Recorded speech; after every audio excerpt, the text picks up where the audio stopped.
is a storage medium. In other words, it's a hard drive. This is peer-reviewed science, by the way, guys. 1 gram of DNA, which is enough to put a little tiny drop on the tip of your finger, can store 700 terabytes of data.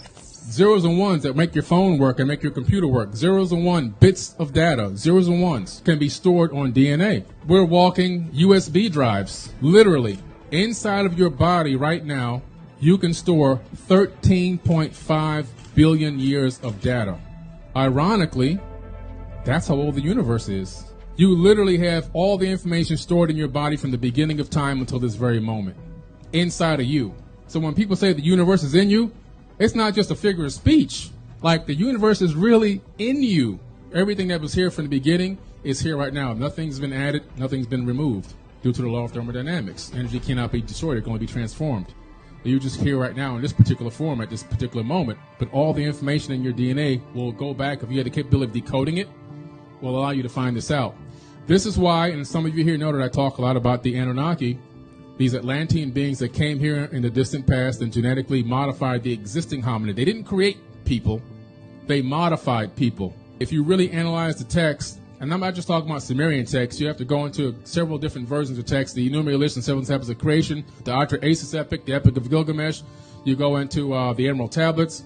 You discover that there was already a hominid here and it was genetically modified. That was our cousin before Homo sapiens existed. What did they do to us to make us into this slave race to do the work for them? They disconnected our DNA. That's what you have called now junk DNA. It's not junk, guys. It's unplugged DNA. Why did they unplug it? Because our cousins, unlike you've been taught, were way smarter than us. I'm not talking technologically smarter. I'm talking about spiritually smarter. More in tune with nature, more in tune with the universe, more in tune with the planet itself, the Schumann resonant frequency of the earth. They had bigger brains, proven because we found the skulls all over the planet.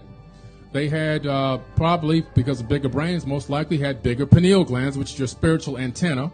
All humans right now, we have billions of magnetite crystals in our brains. We don't even use them.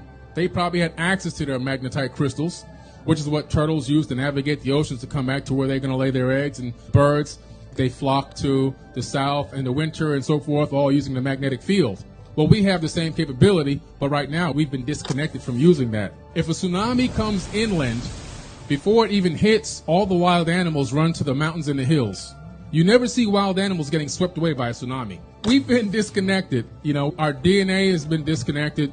Our consciousness has been reduced. They've already scientifically proven and found out that a worship gene was embedded into the human genome.